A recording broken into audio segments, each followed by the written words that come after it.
Hey, welcome to Second Chance Youth Ranch TV. We have ranch staff on the show, and you don't want to miss it.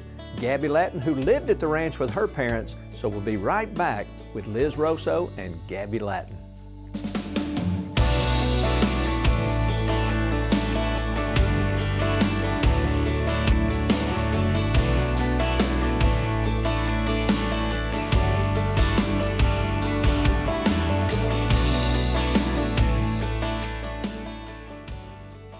Welcome to Second Chance Youth Ranch TV. I'm your host, Perry Black, and on this show we have two lovely young ladies that serve in various capacities at Second Chance Youth Ranch. So our guest today, Liz Rosso. Some of you may have seen Liz before, and the first ever on Second Chance Youth Ranch TV, Gabbi Latin.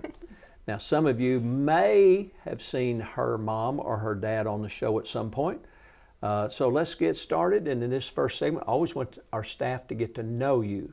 And since everybody doesn't watch every show, they may not know Liz either, Gabbi. So let's start with Liz. Liz, tell me about you. Where are you from? Where'd you grow up? I grew up in Puerto Rico. In Puerto Rico? Yep. You know, I've been to San Juan. Yep, it's a beautiful place. Took a tour of Old San Juan, and the bus driver, he said, and over here is the police building, and over here is the school building. That's how he said building, Yep. and that stuck with me. Yeah. Well, that was a beautiful, beautiful trip, though. And were you in the area of Puerto Rico? I think a baseball player named Roberto Clemente. Mm-hmm. Yep. We drove by the stadium. I think it's Yep. named after him. You know Yep. what I'm talking about? Yes, I do. don't have any idea what I'm talking about.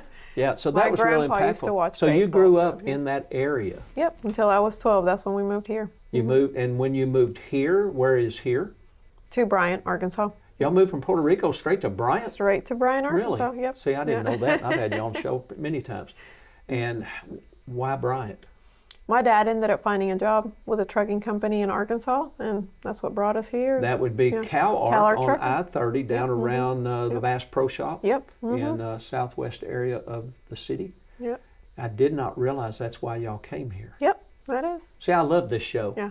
I learned so much on this show about my staff, and that, you know, they never ask questions about me because you don't have to. I'll just talk about me on purpose.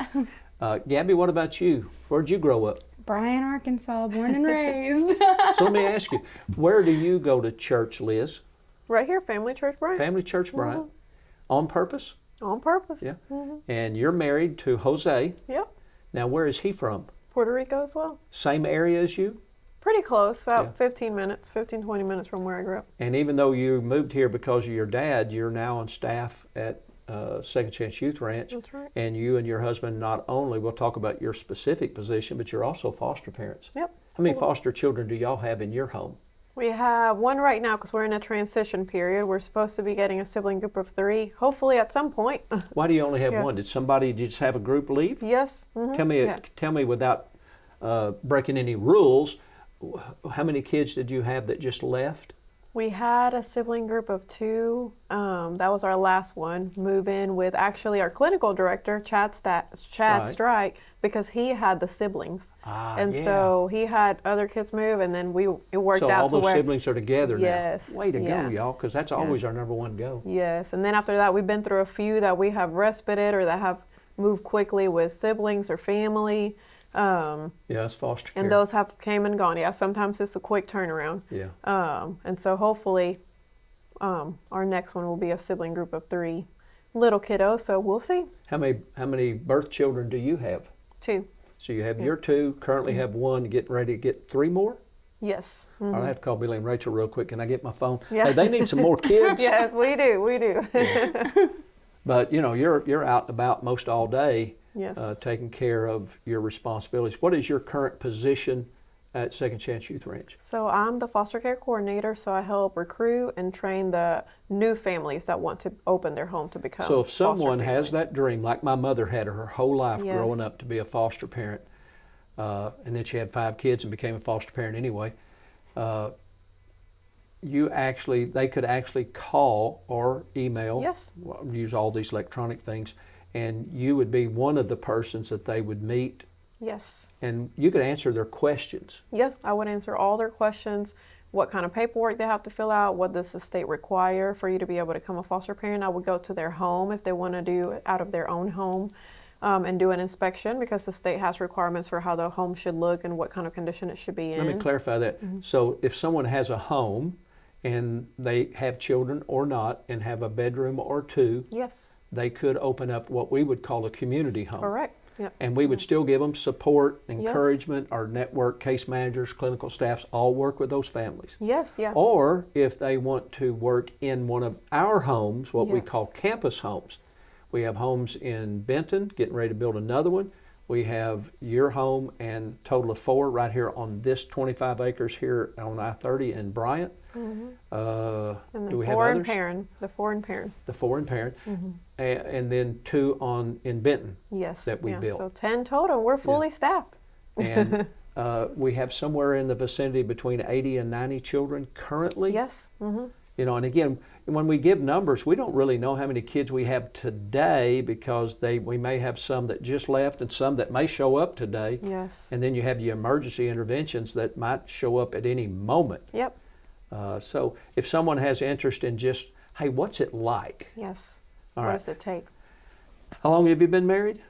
12. It will be 13 years this year in October. And how long have you served at Second Chance Youth Ranch as 6 foster years. parent? 6 years. Yes. And as I always say, that you deserve a reward, and you'll get one in heaven, by the I way. will. Yes. But the turnover in fostering is really heavy. Yes.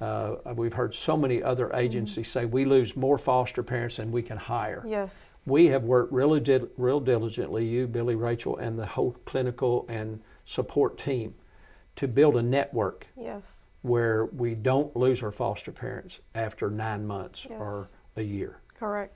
So, Gabby, we got a minute 30 here. How do you know anything about Second Chance Youth Ranch? How did you, what was your first exposure to the ranch, if you will? Yeah, so my first exposure to the ranch was when I was 3 years old, and my parents, we sold all our stuff. We moved out to the Perrin campus, and we took in 7 teenage boys into our house. So, yeah, big first experience. Your parents came to meet with me, and I've known your mom since she was a preteen. Yes. And of course, your dad since they met. And I said, you want to be foster parents. Now you realize foster children don't always behave well. They don't always talk the way we would prefer or behave, properly the way we would like. And your children are going to be exposed to that. Yes. Well, we feel that's what we're called to do. Yeah. Now, you're a second generation, because just very recently you have come on staff at Second Chance Youth Ranch. Yes, sir. 2 weeks ago. What do you do? Do you even know yet? I mean, I do a little bit of everything. So my official title is administrative assistant, but I do some social media stuff, some compliance stuff to make sure we can So you work keep directly homes with open. Rachel? Yes. And that part of the support team, the social media team, and you have some interactions with the case managers Yes. and therapists and all that. So our office is really cool. Hold that thought. I Your will. office is very cool, but we're going to take a break and we'll be right back. A mission field around you is filled with young hearts needing a forever family. And at Second Chance Youth Ranch, our team is committed to providing healthy, stable, loving homes and families to hurting children in the Arkansas foster care system and those up for adoption. Please contact us if you feel the tug at your heart to help foster or adopt, and find out the steps you could take to help fulfill a child's lifelong dream. Maybe you can't foster or adopt, but you could help. The need for thousands of children in the system is staggering. But with the help of faithful partners and business alliances, we are meeting those needs right now. Would you help us make a difference? Every gift, regardless of size, impacts a child's life directly and helps provide for a home in the gap right now. Visit the Second Chance Youth Ranch website at 2CYR.org to read more, watch the stories, and to make a contribution for a hurting child's care. Monthly partners are needed, so please contact us right away. And as you partner with this ministry, you are partnering with the Heavenly Father that has promised to be Father to the fatherless. God bless you for helping Second Chance Youth Ranch. Hey, welcome back to Second Chance Youth Ranch TV. Our special guest, Liz Rosso and Gabbi Latin. And when we took the break just a moment ago, Gabby was telling us about how cool your office is. So we want to know, how cool is your office? Yeah, so the cool thing about our office is we all have our individual like responsibilities and titles, but like we're open to helping in any way possible. And so like I interact with the directors, I interact with the case managers, the therapists, anybody that's up there, if they need any help or assistance, like we are all jumping in on projects. Wait a minute, and that sounds like teamwork. it is teamwork. All right, Yes. as soon as we finish this show, we're going to go downstairs, call staff meeting, and I'm going to let you talk to my entire staff, 130 got you. people. 130 staff members from the ranch, the school, and the church. We're just going to send everybody home, and we're going to have staff meeting, and you're going to explain how important it is I got you. to work together as a team in the spirit of unity so we Yes. can change lives. Yeah. All right, well, that's not going to happen because we're busy. We got Man. 500 kids on campus today. It's not going to happen. So tell me, you just recently graduated college, though, Yes, sir. A year ago. a year ago. I think I was there. You were. You were reluctantly there. Man, I hate graduation ceremonies so bad. And I've got another grandson that's going to graduate in May from college, and the other one graduating here just in a little bit from high school. And you sat through, and I speak at some of those things, and they're just boring speeches. Yes. They're just exhausting. Yes. Well, our guy, he sang for us his speech. So that was a little more entertaining. Well, it was very interesting. You sat through 2.5 hours just so you can go for you to walk across the stage. Yes. Way to go. Can we leave now? Yeah. So you graduated ULR with a degree Yes. in what? Education. And at Arkansas Christian Academy, you've been serving up until just very recently as a aide. Yes. And I was led to believe by somebody on the set that you were going to be an educator and work on staff and faculty at Arkansas Christian Academy. And then somebody says, hey, Pastor Perry, Rachel, Pastor Perry, I think Gabby would just, she's always been out here every summer. She lived at the ranch. I just think it would be awesome, if maybe she could come on staff and fill in for the lady that's just leaving because she's now going to be a grandmother again. And I said, but wait a minute, she's got a degree and she's supposed to teach at my school. I thought I was supposed to teach at the school too, but God, He All right. just opens doors. He does open doors. And Dallas Home in a song, he said, when God closes the door, look for a window. I said, no, if God closes the door, stay in the house or on the porch. Yes. So tell me, you lived at the ranch. You were going to be a school teacher. You have a heart for young people. You spent your summers out there most all of your Yes. young adult life. So what happened? What was the trigger in your spirit, in your heart, that I want people to understand? When God calls you, you can run, but you can't hide. Yes. That's right. The Yes. hound of heaven, he is on your trail. Yes, for So sure. what clicked? So for context, I lived at the ranch for 6 years. I've got tons of foster siblings. And then when I was 16 years old, I was looking for a summer job. And my very first job ever, which is it just dives right into ministry. I was a house parent aide for one of our single foster moms. We jokingly say that we were like partners that summer because everything that her husband would typically do to help her out, I did, like watching the kids while she cooked or cleaned or I would clean. And so I expected to love that job, but I really, really fell in love with the kids. We had a sibling group of 5 under 10 that we took care of that summer. And I was just in love with it from And you were week 16? 1. I was 16 years old. And I knew in that moment that I was going to foster. How many are you now? I'm 21, about to be 22. Yeah, way to go, girl. I've known you your whole life. My whole life. And I'm not done knowing you. Nope. No. Because we'll know you for a long, long time. Yes. And to be a part of this journey, to watch your journey Yes. and your whole family, Just for anybody that doesn't know, your mom came to Family Church when we were in the storefront. The first or second service we had, I think she was 11 I think or so. 12. Yeah. And gave her life to Jesus. And she is now what we call D3, daughter 3. She thinks she's in the will, but she is not. But she is in our hearts forever. And so I watched you and your brother. Y'all went to Arkansas Christian Academy. He served here at our church in our groundskeeping department. Yes, you guys have been here not your whole life because you're not done. Yeah. But to watch the journey That's the joy of what we do. But not at the same time, this is the joy of fostering, as we take children that are broken and traumatized, and ladies like you and their husbands, though you had to do the work of the husband, impact these young lives. Yes. Yeah.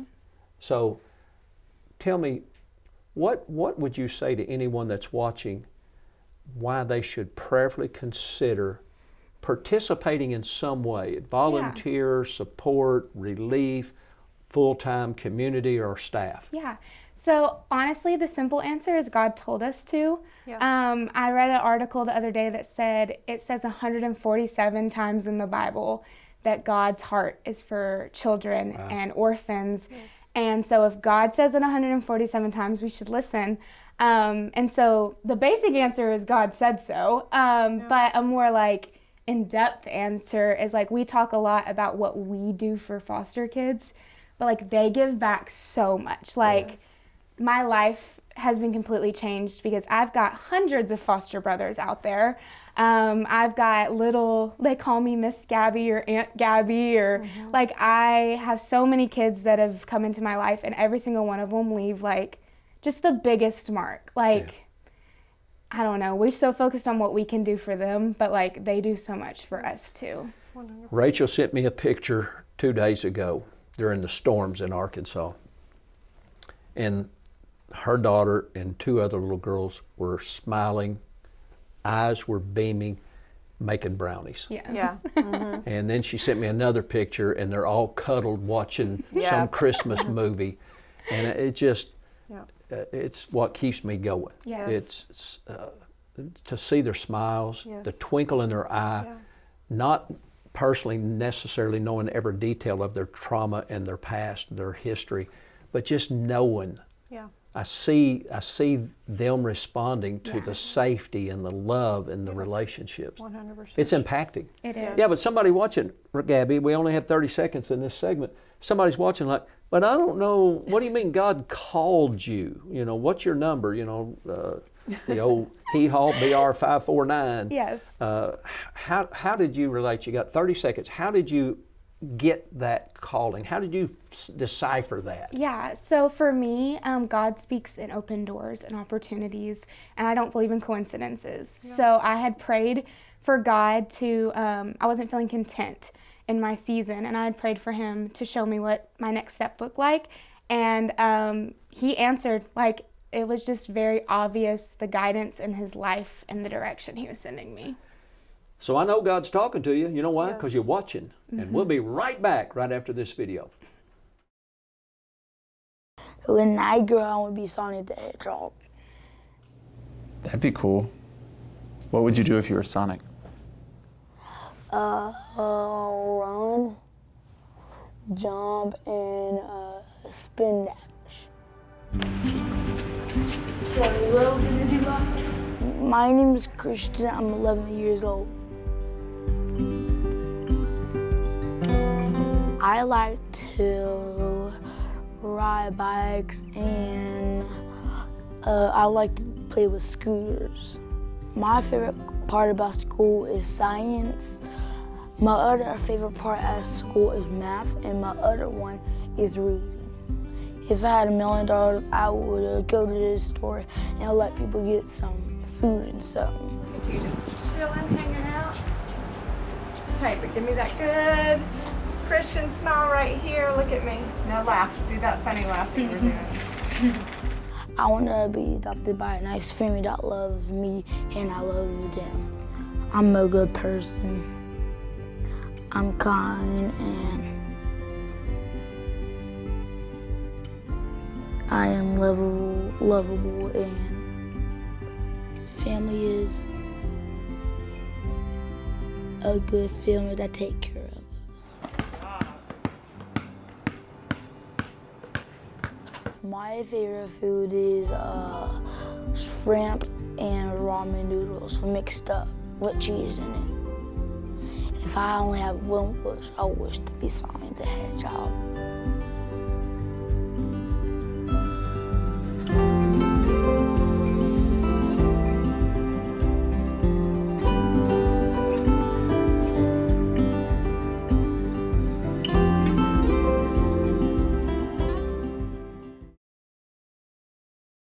Hey, welcome back to Second Chance Youth Ranch TV. Those previous segments with Project Zero, children praying, believing God. You talk about hearing God, praying that someone would answer the call to be their mama and their daddy.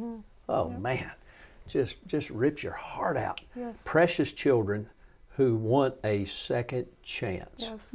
Liz, what would you say to our viewers that they've just wrestled with this? You know, I've heard how hard it is. What does Second Chance Ranch do that's helping lift the burden off of foster parents? Yeah.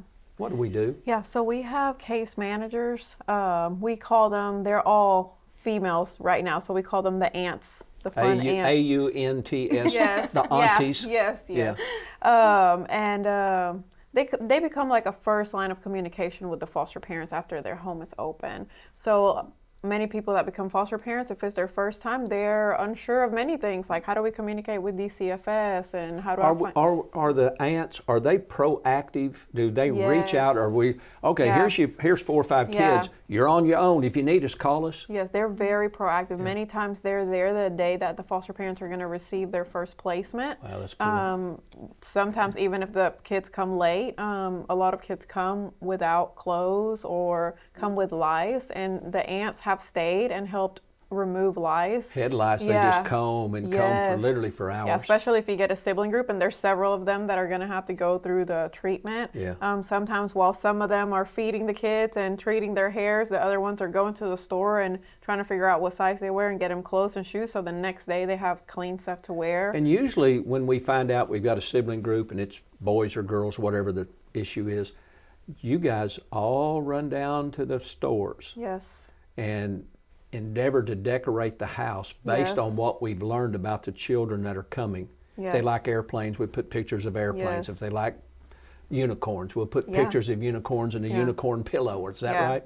Sometimes once we figure out the kids we're getting in, the aunts go to the house ahead of time to help move a bed, or Yeah. they're gonna have to go from 2 beds to a crib or a bunk bed, and so Yeah. they're there helping every step of the way. It's really neat because for a first-time foster parent, it can be very nerve-wracking and overwhelming to know what to expect when you're receiving that first placement. Even myself, after 6 years, when we're getting new kiddos, I get like a little, like nervous and anxious, like what are they going to be like? Usually as soon as I see the child and I greet them, that goes away. It's like, this is another child that I'm going to get to love on for whatever time they're at home. And so you get more used to it, to those transitions, the more you do it. And so then they have to be registered for school or daycare. So the case managers, they help with all those things. Sometimes, life happens. The foster parents could have an emergency or could want to take an anniversary trip. And so they help make communication smooth with DCFS, or if they need to drop off medications, or if they need to keep the child at the office for a little bit so the family can go to a doctor's appointment. There's many different ways that they step in and make sure the family feels supported.